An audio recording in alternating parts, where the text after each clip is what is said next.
The dust of redemption. Nevada tasted like failure. Ruth Ann knew the flavor well.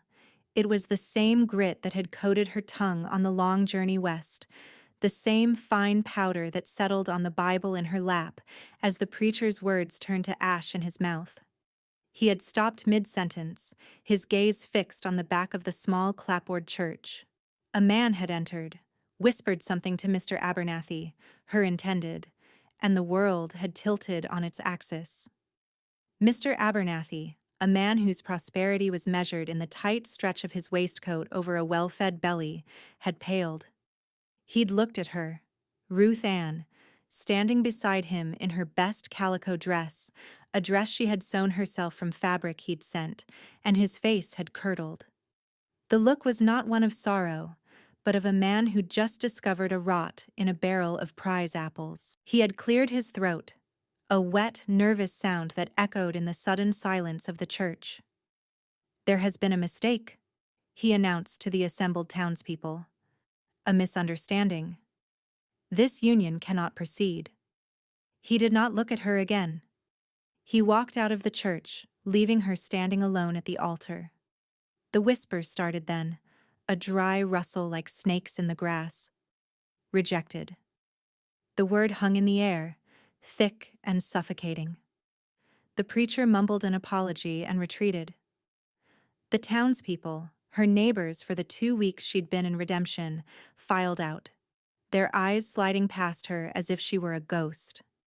She was left with the scent of wilting prairie flowers and the profound, echoing silence of her own humiliation.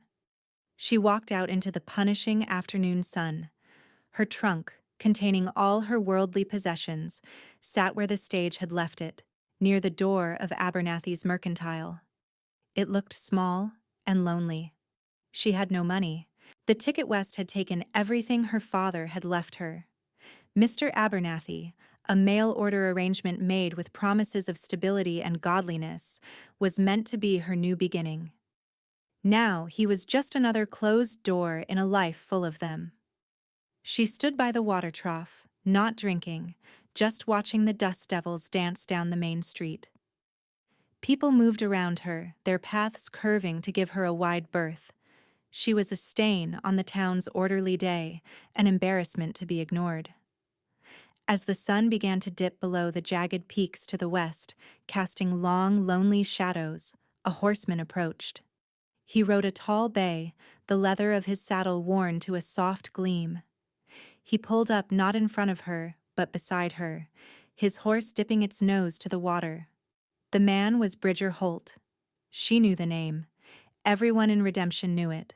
He owned the Triple H, the largest ranch in the territory, a spread of land so vast it was said you could ride for a day and never leave his property. He was a man made of hard lines and silence, a widower who had buried his wife and his heart in the same grave 2 years prior. He did not look at her, his gaze fixed on the horizon. "You got nowhere to go," he said. It was not a question. His voice was low and rough, like stones grinding together. Ruth Ann found her own voice, a thin, brittle thing. "I will manage." He finally turned his head, and his eyes, the color of a stormy sky, met hers. There was no pity in them. There was nothing at all. A flat, hard emptiness that was somehow more unsettling than the town's open scorn. "The old line shack at the edge of my property is empty. Roof leaks, but it's 4 walls. You can work for your keep. Mending, cooking for the hands. Something." It was not an offer of kindness. It was a transaction, as stark and barren as the land around them. He was offering a roof, nothing more, a place to disappear. She looked from his impassive face to her lonely trunk, then back to the town that had already cast her out. Disappearing sounded better than dying. "Why?" she asked, the word barely a whisper. Bridger Holt looked back toward the mountains, toward the dying light. "I don't like to see things go to waste," he said. He nudged his horse forward. "Be at the main gate by sunrise, or don't." He rode off without a backward glance, leaving her in a cloud of dust that tasted, for the first time, not of failure, but of a bitter, desperate chance. The Triple H was a kingdom in decay. The main house was imposing, built of sturdy timber with a wide porch, but the paint was peeling and a shutter hung crooked from an upstairs window. The barns were vast, but the corrals held only a fraction of the cattle a ranch this size should support. The land itself seemed tired, the grass thin and pale, the earth cracked and thirsty. Bridger met her at the gate as promised. He didn't help her with her trunk, just gestured for her to place it in the back of a buckboard wagon. The ride to the line shack was silent and bumpy. It sat a mile from the main house, a small, sad-looking cabin crouched near a dried-up creek bed. The roof did indeed leak. Daylight shone through a dozen small holes. "There's a well out back," Bridger said, pulling the wagon to a halt. "Woodpile needs splitting. I'll send a boy with flour and salt pork. The main house is that way. Kitchen door is open from 5 in the morning. Don't be late." He drove away, leaving her alone with the creaking cabin and the sigh of the wind. Inside, it smelled of dust and mice. There was a cot with a lumpy mattress, a crude table, and a small rusted stove. It was less than nothing, but it was hers. She spent the first day scrubbing the floors with lye soap and water from the well, patching the worst of the holes in the wall with mud and grass, and trying not to think about the life she was supposed to be living in a fine house behind the mercantile. The next morning she was at the main house before the sun. The kitchen was a large, functional room, but it was joyless. A handful of ranch hands, leathery men with tired eyes, sat at a long table, eating plates of beans and biscuits in silence. They watched her as she entered, their expressions ranging from indifference to suspicion. She found the coffee pot, the flour bin, the skillet, and set to work. She didn't speak unless spoken to, and no one spoke to her. Bridger was a ghost in his own house. He was gone before she arrived and returned long after she left, taking his meals, if he took them at all, in his study.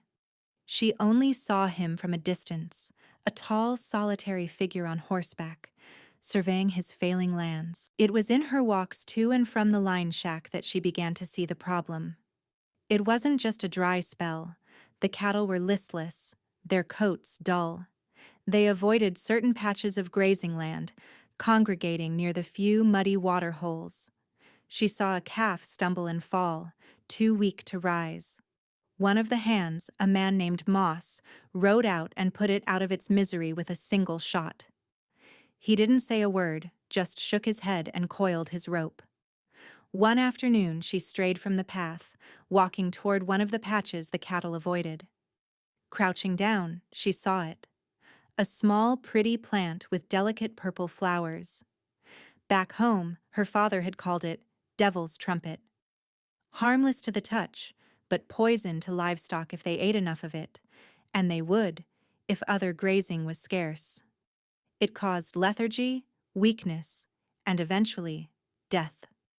She picked a stem and carried it back to the main house. The hands were gathered on the porch, mending tack.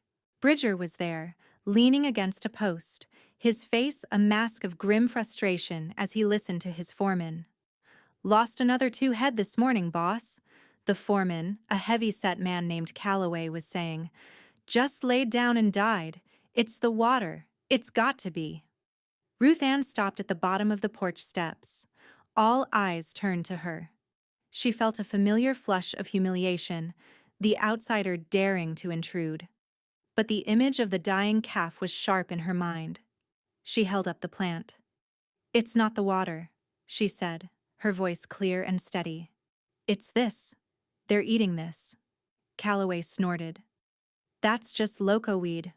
Always been some around." "No," she insisted, stepping onto the porch. She walked directly to Bridger, holding the stem out to him. He didn't take it, just stared at it in her hand. "This is different. It grows when the good grass is thin. It makes them slow and thirsty, so they drink more, and the poison works faster. There is an antidote. A poultice made from groundsel root. It grows by the river. The silence that followed was heavy with disbelief. The men looked from her to Bridger, waiting for him to dismiss her, to put the woman in her place. Bridger's gaze lifted from the flower to her face. He searched her eyes, and for the first time, she saw a flicker of something behind the emptiness. It wasn't belief, not yet. It was curiosity. Groundsel root? He repeated, his voice skeptical. It's bitter, she said. You have to mix it with molasses. My father taught me.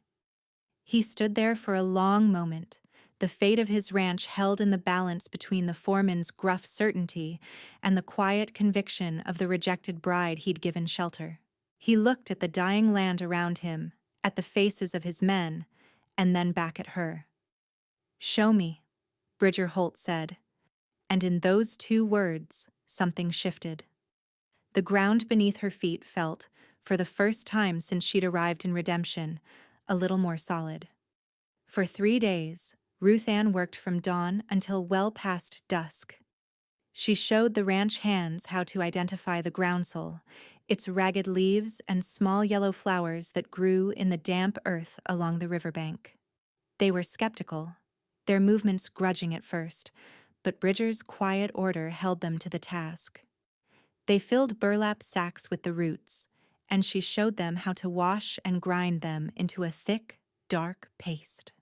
The smell of the paste, mixed with molasses in a large trough, was pungent and earthy. The hardest part was forcing it down the throats of the sickest cattle. Bridger worked alongside her, his large, calloused hands gentle but firm on the animals. He moved with a quiet competence that surprised her. He said little, but he watched everything she did, his stormy eyes missing no detail. He saw the way she spoke to the animals in a low, soothing tone, the way she ran a hand along a heifer's trembling flank. One evening, as they were finishing with the last of the herd, a young cow, one he'd been sure they would lose, managed to get to its feet. It stood, swaying for a moment, then took a tentative step toward the water trough and drank. A deep, long drink of clean water.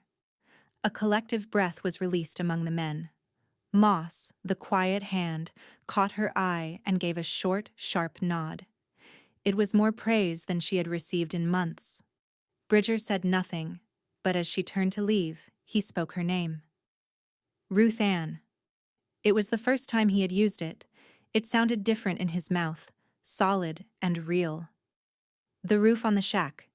It's going to rain tonight. She just nodded, too tired to speak, and began the long walk back to her cabin. The next morning, when she opened her door, a stack of fresh-cut cedar shingles lay on the ground. Beside them was a new hammer, its handle smooth and pale. She looked toward the main house, a silhouette against the rising sun, but there was no one there. She spent the morning patching the roof, the rhythmic tap of the hammer a small, satisfying sound in the vast silence. The cattle began to mend. The poison had not been the only problem. The lack of water was just as dire. The creek near her cabin was bone dry, as were most of the streams that fed the ranch. The main well was low. Remembering her father, she found a forked branch from a willow tree. He had been a dowser, a water witch, a skill most people dismissed as foolishness.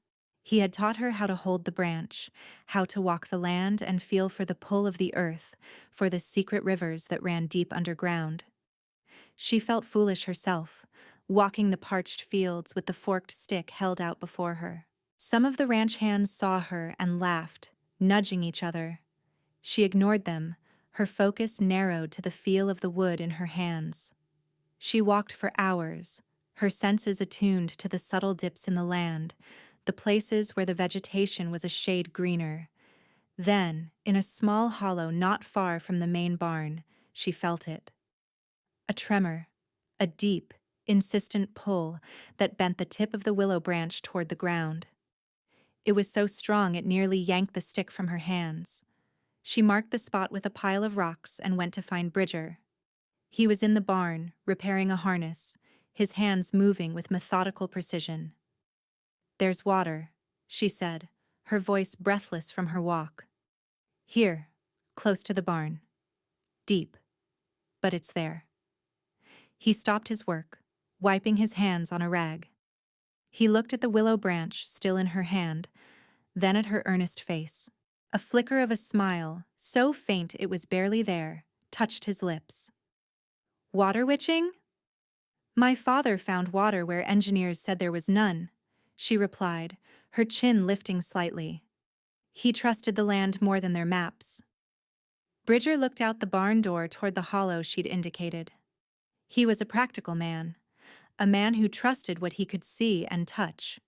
But he had seen his cattle recover because of a weed she'd recognized. He had watched her work with a quiet certainty that defied logic. He was a man watching his world die, and she was offering it a drink. "Get the shovels," he said to Calloway, who was standing nearby. "We dig here." They dug all afternoon. The sun was relentless. The ground was hard-packed clay and rock. The ranch hands worked in shifts, their grumbling slowly turning to a grim, focused effort. Ruth Ann brought them water from the well, her presence a silent encouragement. Bridger never stopped. He worked with a fierce, contained energy, his shirt soaked with sweat, the muscles in his back and shoulders straining with every shovelful of earth. As the light began to fail, a shovel hit not rock, but damp, dark soil. A cheer went up from the men. They dug faster, and soon, a small puddle of muddy water seeped into the bottom of the hole. By morning, it was a foot deep, the water clear and cold. They had found a new spring. The ranch had a new heart. That night, Ruth Ann made a large pot of beef stew, richer than any meal she had cooked before. She filled a bowl for herself and then, on an impulse, filled a second one. She carried it to the main house. The kitchen was empty. She hesitated, then left the bowl on the back porch railing, where he would see it when he came in from the barn. She didn't know if he would eat it. But the next morning, the bowl was empty, washed clean, sitting by the kitchen door. A week later, they were working to widen the new spring, lining it with stones to create a proper well. Ruth Ann worked beside Bridger, lifting rocks, her arms aching with the unfamiliar labor. She was clearing away loose dirt when her shovel struck a buried boulder, the handle bucking hard and throwing her off balance. She stumbled backward on the slick mud. Before she could fall, his hands were on her, steadying her. One hand gripped her arm, the other came to rest on the small of her back. The shock of his touch was electric, a jolt of warmth that had nothing to do with the sun. His hands were hard and calloused, but his grip was surprisingly gentle. She was pressed against him for a brief, breathless moment. She could feel the solid strength of his chest, smell the scent of earth and sweat and clean lye soap that clung to him. She looked up, and his eyes were on hers, the stormy gray no longer empty, but filled with a raw, unguarded emotion she couldn't name. The world seemed to fall away. There was only the pressure of his hands, the heat of his body, the sound of their shared breath. He looked at her as if he were seeing her for the first time, not as a stray he'd taken in, but as a woman. Then, as quickly as it happened, it was over. He released her, stepping back so abruptly he nearly stumbled himself. He turned away, picking up his shovel, his jaw tight.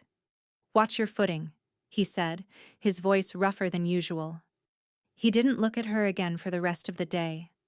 But something had been broken open between them, a silence that was now filled with unspoken things. The air was different. The ground beneath her feet was no longer just solid. It was charged. The change in the Triple H was slow but undeniable. The new spring provided ample water. The herds, purged of the poison, began to regain their strength. Ruth Ann's quiet competence had seeped into the rhythm of the place. She taught the cook how to bake bread that was light and soft, how to make a poultice for a horse's sprained leg, how to read the clouds for a coming storm. The ranch hands, who had once looked at her with suspicion, now greeted her with a respectful tip of the hat. She was no longer just the woman who cooked their meals. She was the woman who had helped save their livelihoods. Bridger remained a man of few words, but his silences were different now. They were less about absence and more about a watchful presence. She would look up from her work in the kitchen garden she had planted and find him on the porch, watching her. He didn't speak, but his gaze was a conversation in itself. He started taking his meals at the long table with his men, sitting at the head, his eyes often finding hers across the room. One evening, he found her by the corral, watching a new foal test its spindly legs.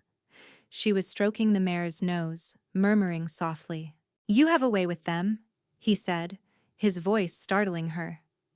He came to stand beside her at the fence, close enough that she could feel the warmth from his arm.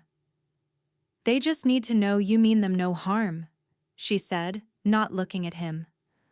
"Most creatures are the same." "Most," he agreed, his voice quiet. He was quiet for a long time, watching the foal nuzzle its mother. "My wife, Sarah. She loved the foaling season. She had a gift for it. A gentleness." It was the first time he had ever spoken of his wife to her. The name hung in the air between them, a fragile, ghostly thing. Ruth Ann felt a pang of something she couldn't identify. It wasn't jealousy. It was a deep, aching sympathy for the loss that had hollowed this man out. She understood what it was to have a future snatched away. "I'm sorry for your loss," she said softly. He nodded, his eyes on the distant mountains, now painted in shades of purple and orange by the setting sun. "She died birthing our son. He followed her a day later. The doctor said there was nothing to be done. I built this ranch for them. When they were gone." He trailed off, the words swallowed by a grief so profound it seemed to have become a part of the landscape itself. He had closed himself off, barricaded his heart behind walls of work and silence. "You saved the ranch," she said, her voice barely a whisper. "You rebuilt." "I rebuilt the fences," he corrected her, his voice bitter. The heart of it was gone. He turned to look at her then, and the raw vulnerability in his eyes made her own heart ache. "Until you came." The confession hung between them, as real and potent as the scent of sage on the evening air. He had admitted his need, a crack in the formidable wall of his solitude. He needed her.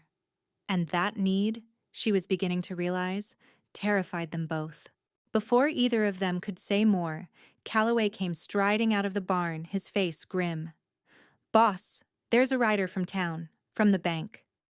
Bridger's face hardened, the vulnerability vanishing as if it had never been. He straightened up, becoming again the master of the Triple H, a man girded for a fight. He gave Ruth Ann one last, unreadable look before turning to meet the messenger. But she had seen it. She had seen the man behind the wall, and she knew, with a terrifying certainty, that her own heart was no longer entirely her own. The rider brought a letter from Mr. Abernathy. The banker, who was also the man she was supposed to have married, was calling in the loan on the Triple H, the full amount due in 30 days. It was an impossible sum, a death sentence for the ranch. The reason was unstated but clear to everyone. Abernathy had seen her on a trip into town, sitting beside Bridger in the wagon as they purchased supplies. He had seen the way Bridger placed a hand on her back to guide her through a crowd, a small, unconscious gesture of possession and care. Abernathy's pride, stung by her rejection of his dismissal, had curdled into vindictive rage. If he couldn't have her ruin, he would have the ruin of the man who had taken her in. The news spread through the ranch like a prairie fire. The renewed hope that had begun to blossom withered overnight. The men grew quiet and grim, the specter of losing their homes and work looming over them. Bridger retreated into himself, becoming more remote and silent than ever before. He spent his days in his study, poring over ledgers, the door closed against the world. He stopped eating at the main table. The bowls of food she left for him on the porch were often untouched the next morning. The wall between them was back, higher and colder than before. When she tried to speak to him, his answers were clipped and dismissive. He was pushing her away, and she understood why. She was the cause of this. Her presence had brought this disaster down on his head. The town's whispers had followed her here, and now they threatened to consume everything he had built. One evening, she found the courage to knock on his study door. After a long moment, he called for her to enter. He was sitting at his large oak desk, which was littered with papers. A single kerosene lamp cast deep shadows across his face, making him look older, more tired than she had ever seen him. The smell of whiskey hung faintly in the air. "I should leave," she said, her voice trembling slightly. "If I'm gone, maybe he will." "He won't." Bridger cut her off, his voice flat and devoid of emotion. He didn't look at her. "This isn't about you anymore.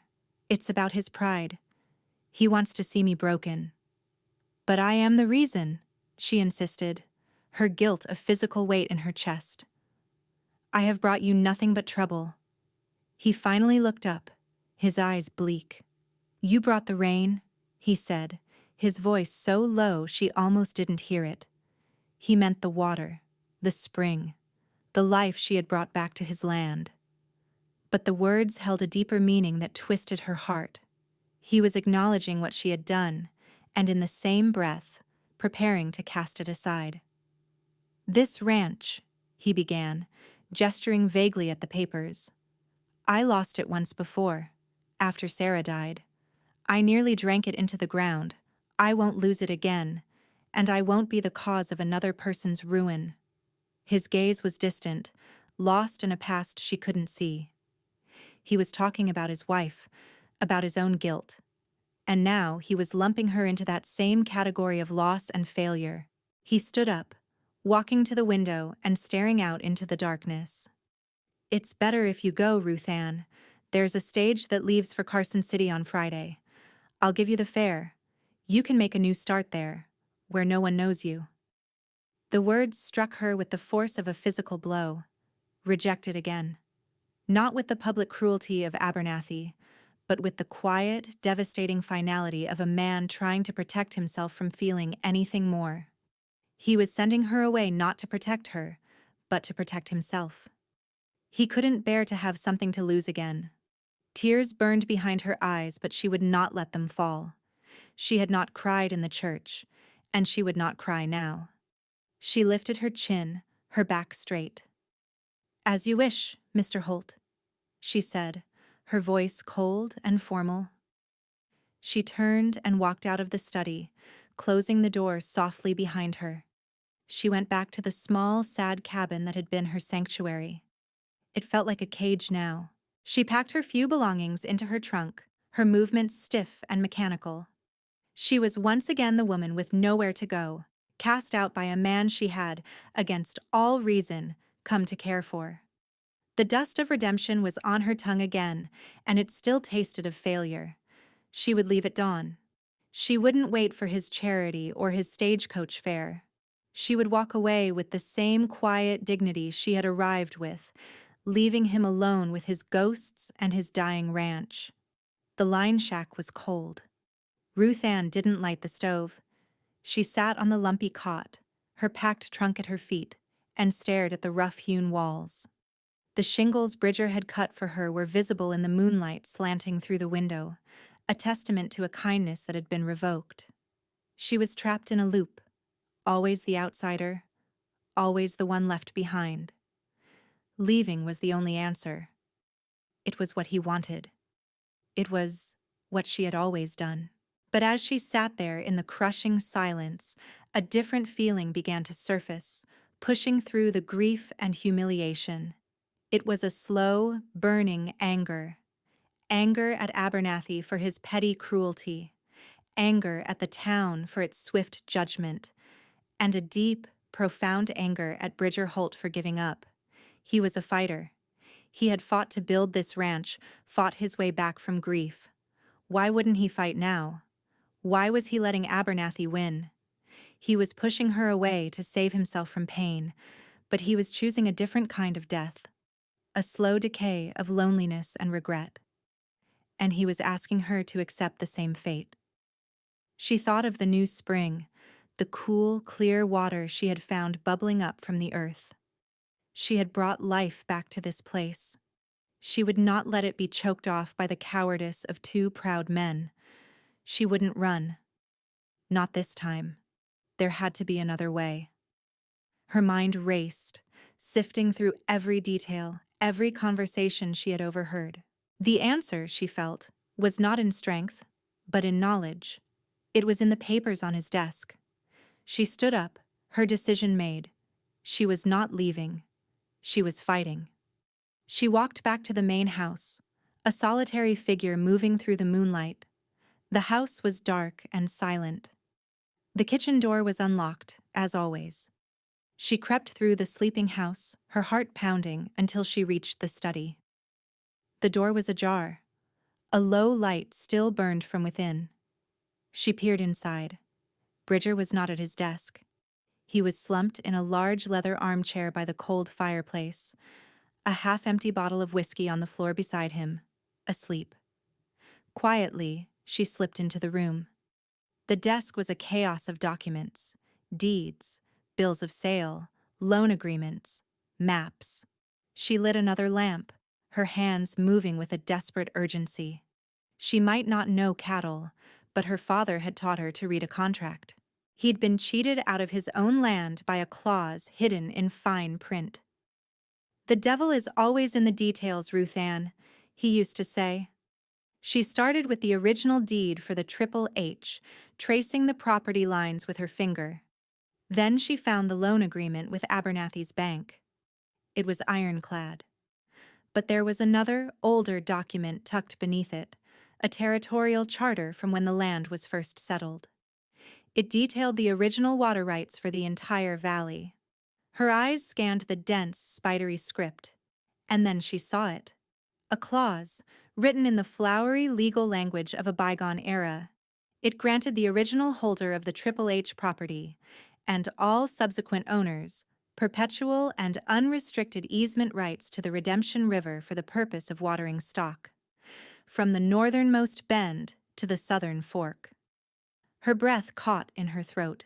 The northernmost bend of the river ran directly through Abernathy's own prime pasture land, the very land he used for his prize-winning bulls. The right had never been exercised. Bridger's father had dug wells, and so had Bridger. The river was miles away, an impractical source, but the right was still there. It was legally binding. If Bridger chose to enforce it, he could drive his entire herd across Abernathy's property, effectively ruining the man's most valuable asset. It was a knife to Abernathy's throat. At that same moment, Bridger stirred in his chair. He woke with a start, his eyes bleary and confused. He saw her standing at his desk, the papers in her hand, and his face darkened with a weary anger. "What are you doing?" he rasped, his voice thick with sleep and whiskey. "I told you to go." "You told me to run," she corrected him, her voice ringing with a strength she didn't know she possessed. "I'm not running anymore." She held out the charter. "And neither are you." He pushed himself out of the chair and came to the desk, his movements unsteady. He took the paper from her, his eyes scanning the clause she pointed to. He read it once, then twice. The fog of alcohol and despair began to clear from his eyes, replaced by a dawning, incredulous light. He looked from the paper to her, and for the first time, he truly saw her. He saw not the problem, not the source of his trouble, but the solution. He saw her strength, her intelligence, her refusal to be broken. A deep, shuddering breath escaped him. It was the sound of a man who had been holding his breath for 2 years.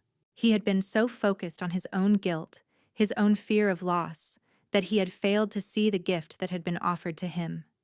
She hadn't just saved his ranch. She was saving him from himself.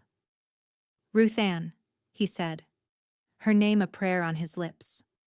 He reached across the desk and took her hand. His touch was no longer hesitant or accidental. It was a claim. I was wrong. He didn't ride to town with the deed in his hand, ready to make a threat. He hitched the buckboard wagon, the same one he'd used to bring her to the line shack. He helped her onto the seat, his hands gentle on her waist. They rode into redemption together, side by side, as the town was waking up. They didn't stop at the bank. They stopped in front of the church, the scene of her original humiliation. People stared as Bridger Holt, the reclusive rancher, helped Ruth Ann down from the wagon. He didn't let go of her hand. He stood there on the dusty street, holding the hand of the rejected bride, and waited. Mr. Abernathy came out of his mercantile, his face a mask of smug satisfaction that faltered when he saw them together. "Holt," Abernathy sneered, "have you come to beg?" "No, Abernathy," Bridger said, his voice clear and strong, carrying across the street. "I've come to inform you. The 30-day deadline is unacceptable. You will extend the loan on fair terms." Abernathy laughed, a short, ugly sound. "And why would I do that?" Bridger didn't produce the charter. He didn't mention water rights or legal threats. He looked at Ruth Ann, his expression open and full of a feeling that made the townspeople fall silent. "Because this woman has agreed to be my wife," he declared, his voice ringing with pride. "And the Triple H is not just a ranch anymore. It's the foundation of our family. It is not for sale. My future is not for sale." He turned to Ruth Ann, ignoring the gasps from the onlookers, ignoring Abernathy's stunned, furious face. He looked into her eyes. "If you'll have me?" It wasn't a proposal born of strategy or convenience. It was a public declaration of her worth, a defiant stand against the man and the town that had cast her out. He was choosing her, publicly, irreversibly, over his pride, over his safety. He was offering her not just a roof, but a home. Not just his name, but his heart. Tears finally came to her eyes, not of sorrow, but of a profound, overwhelming joy. She had been saved not from poverty, but from invisibility. He saw her, and in seeing her, he had found his own salvation. "Yes," she whispered, her hand tightening in his. "I'll have you." The settling of things was as quiet and steady as the flow of water from the new spring. Faced with the legal ruin threatened by the water rights charter, which Bridger's lawyer quietly presented to him the next day, Abernathy had no choice but to renegotiate the loan. His public humiliation was complete. He had lost not only his financial leverage, but also the last vestiges of his standing in a town that valued strength over spite. Ruth Ann and Bridger were married by the circuit preacher a month later, not in the church in town, but on the wide front porch of the Triple H ranch house. The ranch hands were their witnesses, their weathered faces split by unaccustomed smiles. Calloway stood as Bridger's best man, and Moss's young daughter served as Ruth Ann's maid of honor, clutching a bouquet of wild prairie flowers. The line shack was cleared out, its meager contents either moved to the main house or repurposed. It became a storage shed for garden tools. Ruth Ann's home was now the big house, a place she slowly filled with warmth and life. The crooked shutter was fixed. The peeling paint was scraped away and replaced with a clean, bright white. She planted climbing roses along the porch railing, and their scent mingled with the smell of baking bread that now regularly wafted from the kitchen. Bridger, in turn, began to live in his own home again. The door to his study remained open. The whiskey bottle disappeared. He worked beside his men in the daylight and sat with his wife on the porch in the evenings, the comfortable silence between them a testament to all the things that no longer needed to be said. One afternoon, he came into the kitchen while she was arranging jars of dried herbs on the counter. There was never enough space for them. Without a word, he left and returned a few hours later with a set of shelves he had made from smooth, sanded pine. He mounted them on the wall beside the stove, the wood still warm from his hands. It was a simple practical thing, a shelf for her jars. But to her, it was a poem. It was a gesture that said, "You belong here. Your life is part of my life now." The ranch thrived. The herds grew fat and healthy. The Triple H brand once again became a mark of quality and resilience throughout the territory. Bridger Holt was respected not just for his land, but for the wisdom he'd shown in choosing his wife. The woman the world had discarded had become the heart of his kingdom. They stood on the porch one evening, watching the sun set, the sky ablaze with color. The foal that had been born the day he first spoke of his late wife now galloped freely in the corral. He reached for her hand, his fingers lacing through hers, a familiar, comforting weight. He was no longer a man haunted by ghosts, but a man grounded in the present, looking toward a future. She was no longer a woman running from her past, but a woman who had found her place. The heart of it was gone, he said quietly, repeating the words he had spoken to her by the corral so long ago. He turned to her, his stormy eyes clear and filled with a deep, abiding love. "You brought it back, Ruth Ann." She leaned her head against his shoulder, feeling the steady beat of his heart against her cheek. The frontier was still a wild and unpredictable place, but here, in the circle of his arm, she was home. She had been given a roof, and in return, she had given a second chance. But what they had built together was far more than a ranch. It was a redemption, not of a town, but of two solitary souls who had found in each other a love as vast and resilient as the land itself.